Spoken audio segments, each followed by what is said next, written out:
हे पुत्री, जो यहाँ आते हैं उन्हें पहेली का उत्तर देना होता है। क्या तुम तैयार हो? तो ठीक है। वह क्या है जो हमेशा आगे बढ़ता है लेकिन कभी लौट कर नहीं आता? माया ने कुछ देर सोचा, फिर कहा, महाराज, आपके प्रश्न का उत्तर है समय। समय ही एक ऐसी चीज है कि वह वापस नहीं आती है। सही उत्तर। तुमने बुद्धि की परीक्षा पास कर ली है, अंदर जाओ। वह दोनों मंदिर के अंदर जाते हैं। उन्हें एक छोटे से राज्य आनंदपुर में राजा शंकरदेव का शासन था। राज्य समृद्ध, शांतिपूर्ण और खुशहाल था। राजा न्यायप्रिय और प्रजापालक थे। उनकी एकमात्र पुत्री राजकुमारी माया थी। वह सुंदर और बुद्धिमान और साहसी थी। आनंदपुर के लोग अपनी राजकुमारी से अत्यधिक प्रेम करते थे। लेकिन एक दिन एक भयावह घटना हो जाती है। राजकुमारी माया का 18वां जन्मदिन मनाया जा रहा था। सभी राजकुमार, मंत्री और प्रजाजन उत्सव में शामिल थे। खुशियों से महल गूंज रहा था। माया ने अपने पिता से कहा, पिताजी, आज का दिन कितना सुंदर है। मैं आपकी आभारी हूँ कि आपने इतना भव्य उत्सव रखे हैं। आप दुनिया का सबसे अच्छे पिता हैं। बेटी, तुम्हारी खुशी ही मेरी खुशी है। तुम्हारी माँ को इस दुनिया से गए कई वर्ष हो गया। अब मेरा है ही कौन। मैं तुम्हें हमेशा खुश देखना चाहता हूँ और तुम्हारा भविष्य उज्जवल करने के लिए मैं हर कोशिश करूँगा। दोनों बातें कर ही रहे थे कि तभी उसी समय एक तांत्रिक ने अचानक महल में प्रवेश किया। सभी लोग चौंक गए। राजा ने क्रोधित होकर कहा, तुम यहाँ कैसे आए? तुम्हें एक बार में बात समझ नहीं आती क्या? तुम्हें तो धक्के मारकर राज्य से बाहर निकाला गया था ना। क्यों तुम हमेशा सभी को परेशान करते रहते हो? अगर तुमने अब नहीं माना तो मैं तुम्हारे मुंह पर काला रंग और चूना लगाकर पूरे राज्य में घुमाऊंगा। राजन, तुमने मुझे अपमानित किया, मेरे ज्ञान का मजाक उड़ाया। इसका परिणाम तुम्हें भुगतना पड़ेगा। अब मैं तुम्हें और तुम्हारे राज्य को श्राप देता हूँ। तुम्हें हमारे राज्य से क्या वैर है? क्यों हमें नुकसान पहुँचाना चाहते हो? अगर तुमने हमारे राज्य को जरा भी नुकसान पहुँचाया तो तुम्हें सूली पर चढ़वा दूंगी। राजकुमारी की इतनी बात सुनकर तांत्रिक और क्रोधित हो जाता है और तांत्रिक राजकुमारी को देखकर बोलता है, हे राजकुमारी, तुम जिस अकड़ में बोल रही हो वह तुम्हारे लिए अच्छा नहीं है। जा, मैं तुझे श्राप देता हूँ कि तुम्हारी सुंदरता तुम्हारे लिए अभिशाप बन जाएगी। जब तुम 19 वर्ष की हो जाओगी तो तुम्हारा रूप राक्षसी में बदल जाएगा और पूरा राज्य अंधकार में डूब जाएगा। नहीं नहीं, ये नहीं हो सकता। हे तांत्रिक, तुम ऐसा मत करो। मैं तुम्हारे आगे हाथ जोड़ता हूँ कि तुम मेरी प्यारी बेटी को श्राप मत दो। राजा तांत्रिक के सामने बहुत गिड़गिड़ाते हैं। तभी तांत्रिक वहाँ से गायब हो जाता है। ये सब देखकर सभी सन्न हो जाते हैं और महल में सन्नाटा छा जाता है। उत्सव का माहौल अचानक उदासी में बदल गया।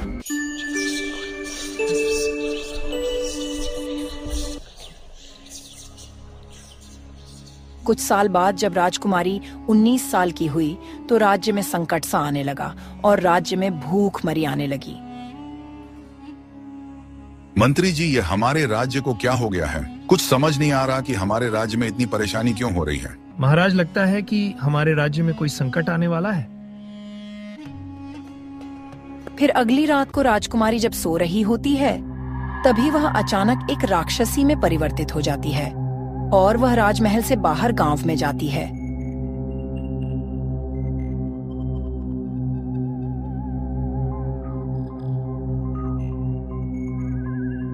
और गांव के लड़का को ढूंढने लगती है।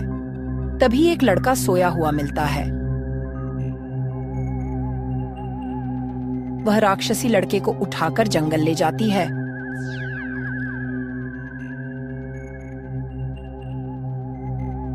और मार देती है।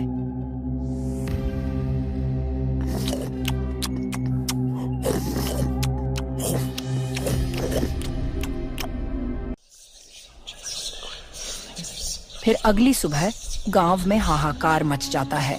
अरे भाई, तुम्हें पता है कि रात से ही रामू का बेटा लापता है। वह खोज खोज कर परेशान हो गया, लेकिन उसका लड़का अभी तक नहीं मिला। अरे भाई, यह तुम क्या कह रहे हो? यह कैसे हो सकता है? उसका लड़का तो बहुत ही चालाक और बुद्धिमान था। वह कैसे गायब हो सकता है?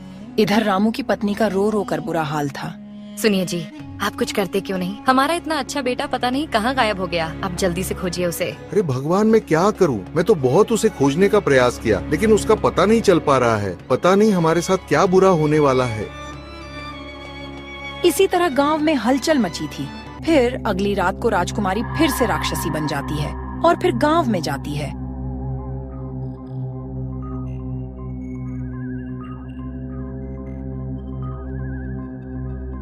और गांव वालों को खोजती है मगर कोई नजर नहीं आता है। तभी एक बूढ़ा आदमी चारपाई पर सोया हुआ नजर आ जाता है। वह उसका गर्दन दबा लेती है और जंगल में घसीटते हुए ले जाती है और उसे भी मार देती है और उसके पैर को खाने लगती है। अब तो मैं इसी तरह सबको मार डालूंगी और सबको मार कर खा जाऊंगी। अब मेरा ही इस दुनिया में राज चलेगा। फिर अगली सुबह गांव में सभी लोग बहुत चिंतित हुए। अरे बूढ़ी अम्मा, ये हमारे गांव में क्या हो रहा है? हर रात कोई न कोई गायब हो जा रहा है। हाँ बेटा, ये तो बहुत ही बुरा हो रहा है। अब हम लोग क्या करेंगे, कुछ समझ नहीं आ रहा है।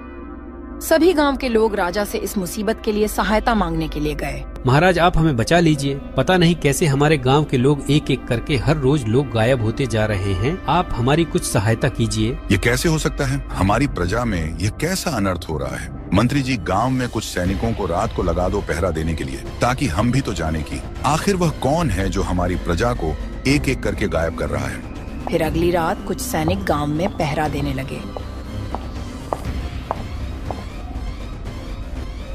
तभी वह राक्षसी गांव में आती है और अपना शिकार खोजने लगती है।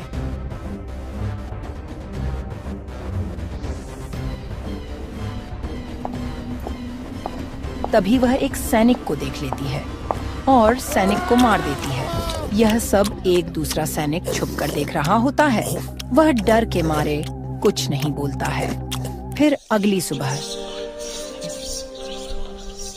महाराज, अनर्थ हो गया। रात को एक राक्षसी आई और हमारे एक सैनिक को मार दी। वही राक्षसी सभी गांव वालों को मार रही है। नहीं नहीं, यह कैसे हो सकता है? हमारे राज्य में राक्षसी का प्रवेश, यह क्या अनर्थ हो गया? जल्द से जल्द उसे पकड़ने का इंतजाम किया जाए और हमारे राजमहल पे भी सैनिक तैनात किया जाए। फिर अगली रात को राजकुमारी अपने कमरे में सो रही थी कि तभी वह अचानक राक्षसी में परिवर्तित हो जाती है और राजमहल से बाहर जाने लगती है। तभी एक सैनिक उसे देख लेता है और वह डर के मारे राजा के कक्ष में जाता है और सारी बात बताता है। ये तुम क्या कह रहे हो सैनिक? हमारे राजमहल से राक्षसी बाहर गई है, ये कैसे हो सकता है? चलो जल्दी से राजकुमारी के कक्ष में कहीं वह राक्षसी हमारी राजकुमारी को तो कोई नुकसान नहीं न पहुंचाई है। फिर वह दोनों राजकुमारी के कक्ष में जाते हैं। वह लोग देखते हैं कि राजकुमारी अपने कक्ष में नहीं थी। राजा यह देखकर बहुत चिंतित हुआ।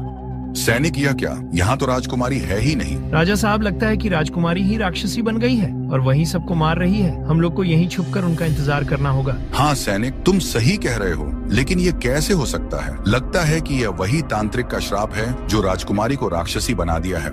राजा समझ जाते हैं और वह छुपकर राजकुमारी का इंतजार करने लगते हैं। इधर राक्षसी गांव में जाकर एक औरत को उठाकर जंगल ले जाती है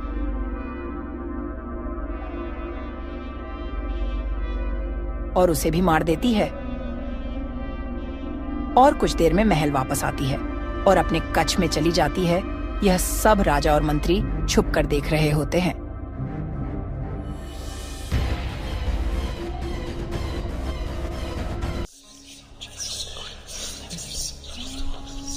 फिर सुबह को राजा राजकुमारी के कक्ष में जाते हैं तो देखते हैं कि राजकुमारी अपने असली रूप में हो गई थी। राजकुमारी, क्या तुम्हारी तबीयत खराब है क्या? तुम कई दिन से देर से उठती हो, कुछ परेशानी है तो बताओ, उसका भी निवारण होगा। पिताजी, पता नहीं मुझे क्या हो गया है। मैं जब रात को सोती हूँ तो मुझे बुरे बुरे सपने नजर आते हैं और जब सुबह को उठती हूँ तो मेरी शरीर बहुत दर्द करती है। राजा राजकुमारी की बात सुनकर समझ जाते हैं कि राजकुमारी अपने होश में नहीं रहती है, इसीलिए वह सभी को मारती है। राजा डरते हुए राजकुमारी से सारी बात बताते हैं। पुत्री, मैं तुम्हें बहुत ही दुखी के साथ कहता हूँ कि तुम एक राक्षसी बन गई हो और तुम ही गांव के लोग को मार रही हो और यह बात तुम्हें पता नहीं चल पा रही है, क्योंकि तुम रात को ही राक्षसी बनती हो और गांव वालों को मारकर वापस अपने कक्ष में चली जाती हो। फिर सुबह को तुम असली रूप में हो जाती हो, इसीलिए तुम्हें पता नहीं चल पाता है। पिताजी, आप ये क्या कह रहे हैं? यह कैसे हो सकता है? मैं तो बिल्कुल सही हूँ। पुत्री, तुम रात को एक राक्षसी में परिवर्तित हो जाती हो और गांव में जाकर सभी गांव वालों को मारती हो। पिताजी, आखिर मैं राक्षसी कैसे बन जाती हूँ? पुत्री, तुम्हें जो तांत्रिक ने श्राप दिया था उसी का श्राप लग गया है तुम्हें। राजा अपने राजगद्दी पर बैठकर सभी लोग को सारी बात सच सच बताते हैं। यह सब बात सुनकर सभी लोग बहुत चिंतित हुए।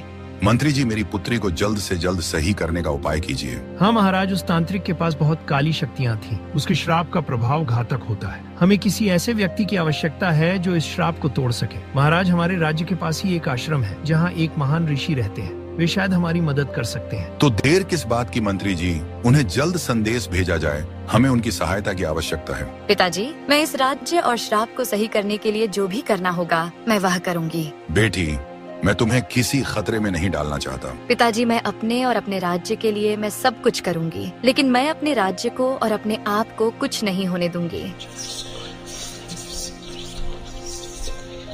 अगले दिन ऋषि महाराज ने राजमहल पहुँचे। राजा ने उनका स्वागत करते हुए कहा, मुनिवर, हमारी सहायता करें। हमारा राज्य और हमारी पुत्री संकट में है। राजा ने सारी बात ऋषि से बताई। ऋषि ने ध्यान से पूरी कहानी सुनी और कहा, राजन, श्रापित व्यक्ति स्वयं ही इस श्राप को तोड़ सकता है। राजकुमारी माया को एक कठिन यात्रा पर जाना होगा। उन्हें 3 चुनौतियों का सामना करना होगा और यदि वे सफल होती हैं, तो श्राप टूट जाएगा। मैं तैयार हूँ मुनिवर, मुझे बताइए कि मुझे क्या करना होगा। पहली चुनौती है साहस की परीक्षा। तुम्हें डरावने जंगल में जाकर शेर के दांत लाने होंगे। दूसरी चुनौती है बुद्धि की परीक्षा। पहाड़ों के पार एक प्राचीन मंदिर है जहाँ एक पहेली का उत्तर देना होगा। तीसरी और अंतिम चुनौती है त्याग की परीक्षा। तुम्हें अपनी सबसे प्रिय वस्तु का त्याग करना होगा। बेटी, ये बहुत जोखिम भरा है। क्या तुम यह कर पाओगी? पिताजी, मैं अपने और अपने राज्य के लिए यह सब करूँगी। तो ठीक है राजकुमारी, मैं तुम्हें एक शक्ति देता हूँ कि तुम जब तक श्राप से मुक्त नहीं होती तब तक तुम राक्षसी नहीं बनोगी। लेकिन यह शक्ति केवल 5 दिन तक ही रहेगा। अगर तुम यह काम 5 दिन में पूरा नहीं करोगी तो तुम फिर से राक्षसी बन जाओगी और हमेशा हमेशा के लिए राक्षसी बनी रहोगी। नहीं नहीं ऋषि मुनि महाराज, मैं इसे पूरा करूँगी। माया ने यात्रा की तैयारी शुरू की और उसके साथ उसके एक विश्वासी सैनिक भी गया। वह दोनों जंगल में प्रवेश किए।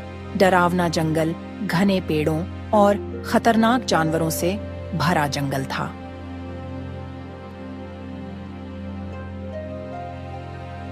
रास्ते में उन्हें कई बाधाएं मिली।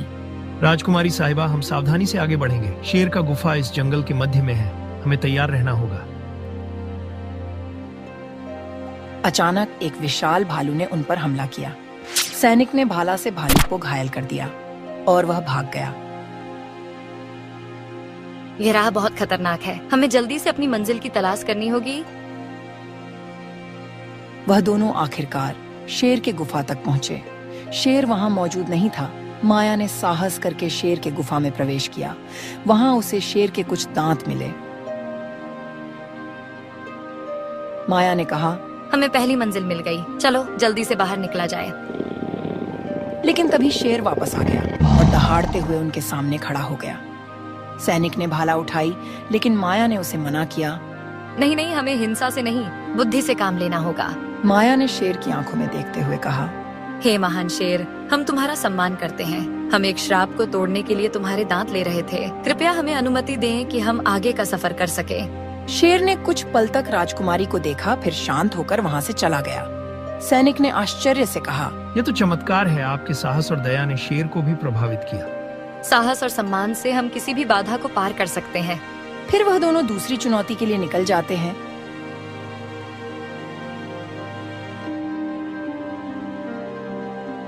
वह दोनों पहाड़ों के पार स्थित प्राचीन मंदिर के पास जाने लगते हैं। वह रास्ता बहुत कठिन था। पहाड़ों की चढ़ाई करते हुए मौसम खराब होने लगता है।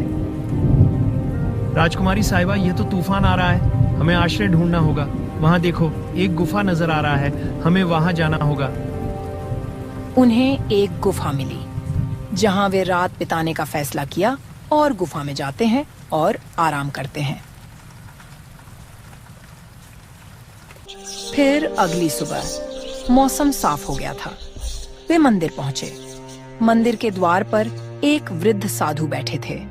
वह साधु ने कहा, हे पुत्री, जो यहाँ आते हैं उन्हें पहेली का उत्तर देना होता है। क्या तुम तैयार हो? तो ठीक है। वह क्या है जो हमेशा आगे बढ़ता है लेकिन कभी लौट कर नहीं आता? माया ने कुछ देर सोचा, फिर कहा, महाराज, आपके प्रश्न का उत्तर है समय। समय ही एक ऐसी चीज है कि वह वापस नहीं आती है। सही उत्तर। तुमने बुद्धि की परीक्षा पास कर ली है, अंदर जाओ। वह दोनों मंदिर के अंदर जाते हैं। उन्हें एक प्राचीन ग्रंथ मिला जो श्राप को तोड़ने में सहायक हो सकता था। सैनिक ने ग्रंथ को देखकर कहा, यह हमें सही मार्ग दिखाएगा।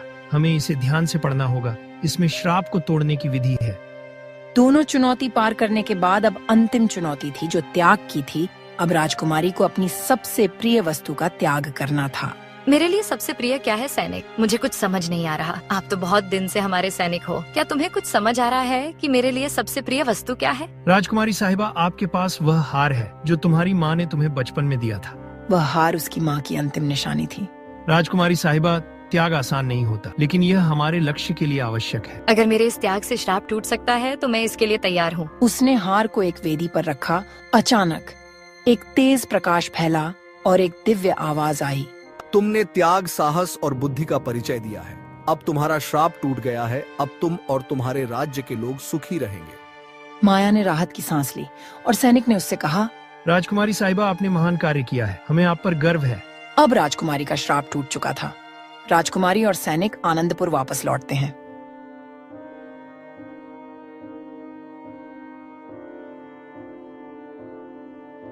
राजमहल जाते ही सभी बहुत खुश हुए। बेटी, तुमने असंभव को संभव कर दिखाया। मुझे तुम पर गर्व है। तुम जैसी बेटी सभी को मिले। श्राप का टूटना हमारे राज्य के लिए नया सवेरा लेकर आया है। उसी समय तांत्रिक वशिष्ठ महल में प्रकट हुए, लेकिन इस बार उनके चेहरे पर पछतावा था।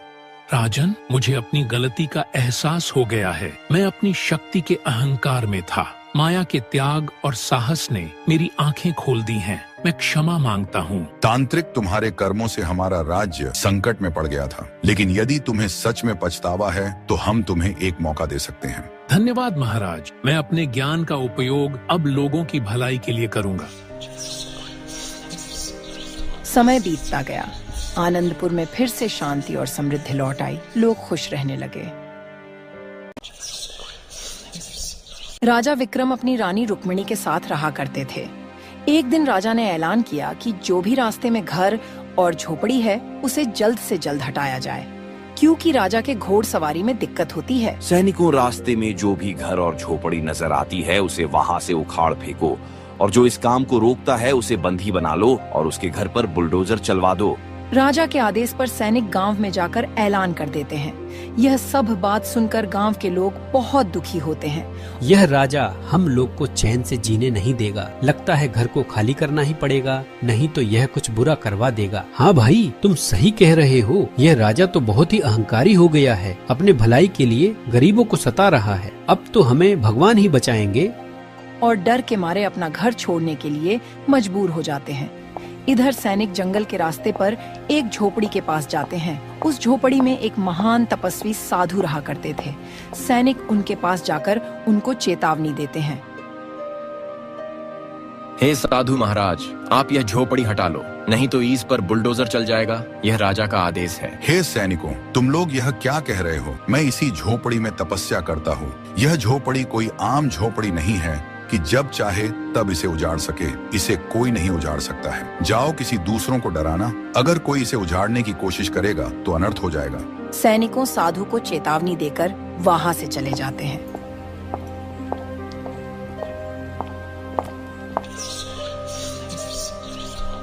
अगले दिन राजा रानी महल के बगीचे में टहल रहे थे।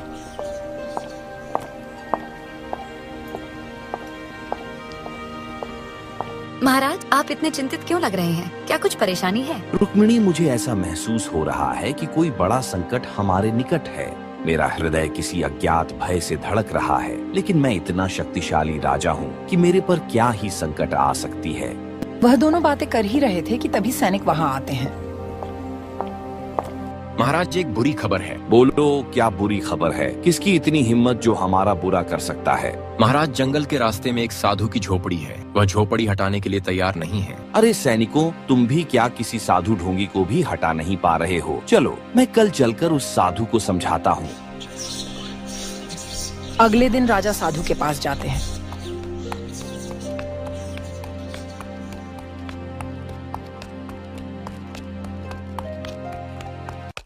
अरे ढोंगी साधु, मैंने सुना है कि तुम हमारी आज्ञा का पालन नहीं कर रहे हो।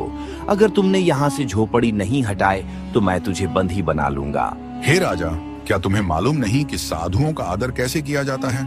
क्या तुम्हारे अंदर जरा भी संस्कार नहीं क्या? अरे ढोंगी, मैंने तुम्हारे जैसे बहुत साधु देखे हैं। तुम मुझसे संस्कार की बात मत करो और यहाँ से अपनी झोपड़ी हटा लो, नहीं तो मैं तुझे मौत की सजा दूंगा। राजा की यह बात सुनकर साधु बहुत क्रोधित होते हैं। तुम्हारे जैसे अहंकारी राजा को इस राज्य में कोई काम नहीं है। मैं तुम्हें श्राप देता हूँ कि तुम एक लोमड़ी में परिवर्तित हो जाओगे, तब तुम्हें अपने अहंकार का पता चलेगा। इतना कहकर साधु मंत्र पढ़ते हैं और राजा विक्रम के शरीर पर श्राप का प्रभाव शुरू हो जाता है। देखते ही देखते राजा का शरीर एक भयंकर लोमड़ी का रूप धारण कर लेते हैं और डर के मारे राजमहल वापस आते हैं और रानी को सारी बात बताते हैं। नहीं नहीं महाराज, ये आपको क्या हो गया? आप तो एक लोमड़ी बन गए हैं। ये आपको क्या हो गया? अगर साधु महाराज ने श्राप दिए हैं तो मैं उनके पास जाऊंगी और उनसे प्रार्थना करूंगी कि आपको सही कर दे, नहीं तो मैं आपके बिना कैसे रहूंगी। रानी साधु के पास जाने का निर्णय लेती है और उनसे क्षमा मांगने के लिए जाती है।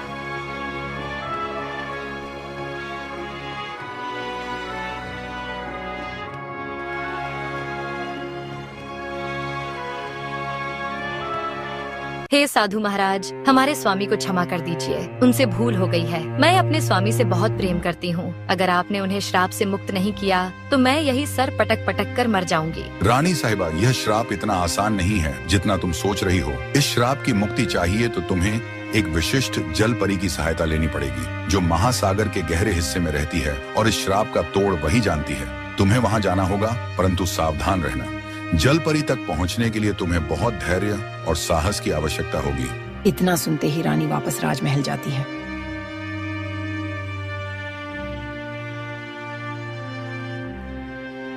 महाराज, मैं इस श्राप से मुक्ति के लिए कुछ भी करने के लिए तैयार हूँ। मुझे साधु महाराज ने श्राप की मुक्ति के लिए समुद्र की जलपरी से मिलने के लिए कहे हैं। मुझे उस जलपरी के पास जाना होगा, लेकिन महासागर तक पहुँचना बहुत कठिन है।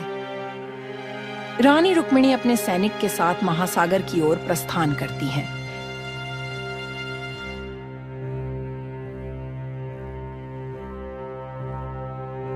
कई दिनों की यात्रा के बाद वे समुद्र तट पर पहुंचती हैं।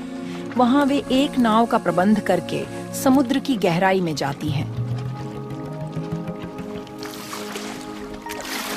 अचानक समुद्र में से एक अद्भुत जलपरी प्रकट होती है।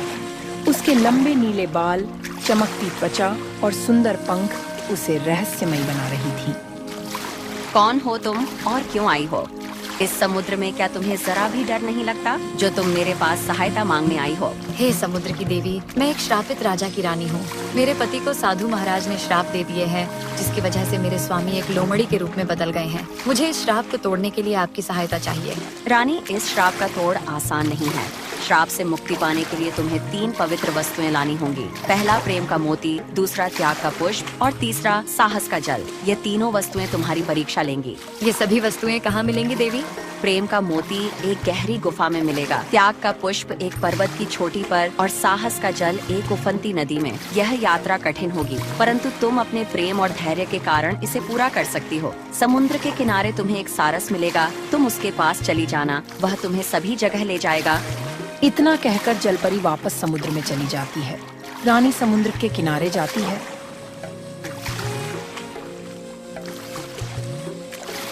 और सारस को खोजती है। सारस से मिलकर उसे सारी बात बताती है और सारस अपने ऊपर बैठाकर उसकी मंजिल की ओर ले जाता है। रानी उसकी बताई गई जगहों की ओर यात्रा करने के लिए चली जाती है।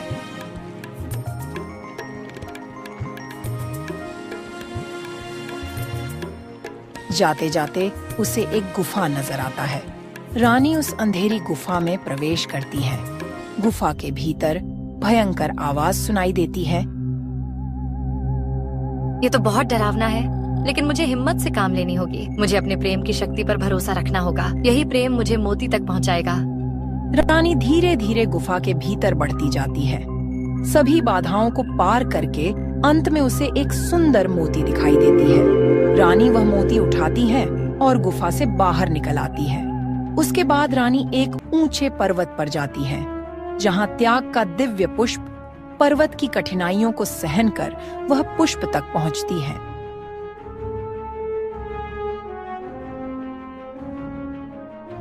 इस पुष्प को प्राप्त करने के लिए मुझे अपने आराम और सुख का त्याग करना पड़ा, परंतु यह मेरे स्वामी के लिए कुछ भी नहीं है। अब रानी एक उफनती नदी के किनारे पहुंचती है। यह नदी बहुत ही भयंकर और खतरनाक तरीके से लहर मार रही थी। यह मेरा अंतिम चरण है, मुझे अपने साहस से इसे पार करना ही होगा। रानी अपनी पूरी शक्ति और साहस का प्रदर्शन करते हुए नदी पार करती है।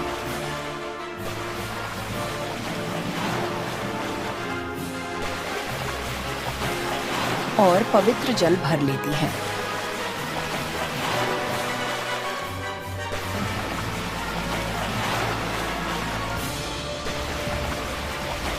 रानी वापस महल लौटती है,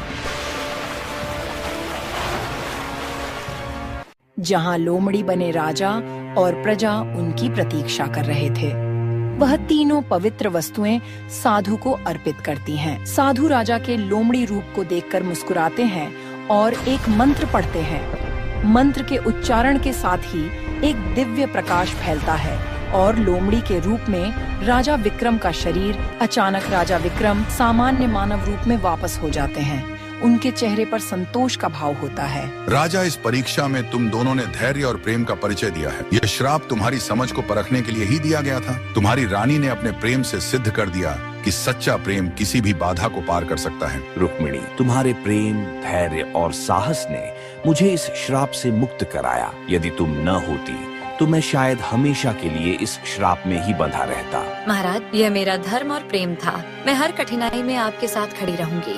आपके बिना मेरे जीवन का कोई अर्थ नहीं। जाओ राजा, अब तुम्हारे राज्य में हमेशा सुख शांति बनी रहेगी। यह श्राप तुम्हारे राज्य के लिए एक नई दिशा का मार्ग दिखाएगा। महात्मा, आपने मुझे अपने दोषों को पहचानने का अवसर दिया। मैं भविष्य में किसी के भी प्रति अहंकार या उदासीनता नहीं रखूंगा। आपका यह श्राप एक वरदान सिद्ध हुआ है। राजा विक्रम और रानी रुक्मिणी अपने महल में लौटते हैं। राजा अपने सिंहासन पर बैठते हैं और रानी उनके पास खड़ी होती है और अपने प्रजा से विनम्रता से क्षमा मांगते हैं। प्रिय प्रजाजनों, आज से हमारा राज्य प्रेम, त्याग और साहस का प्रतीक बनेगा। जो भी संकट आएगा हम सब मिलकर उसका सामना करेंगे और अब से मैं सभी लोगों से प्रेम और विनम्रता से पेश आऊंगा और मैं किसी को किसी तरह का कष्ट नहीं दूंगा। सभी प्रजा के लोग राजा की बात सुनकर खुश हो जाते हैं और खुशी खुशी अपने घर चले जाते हैं।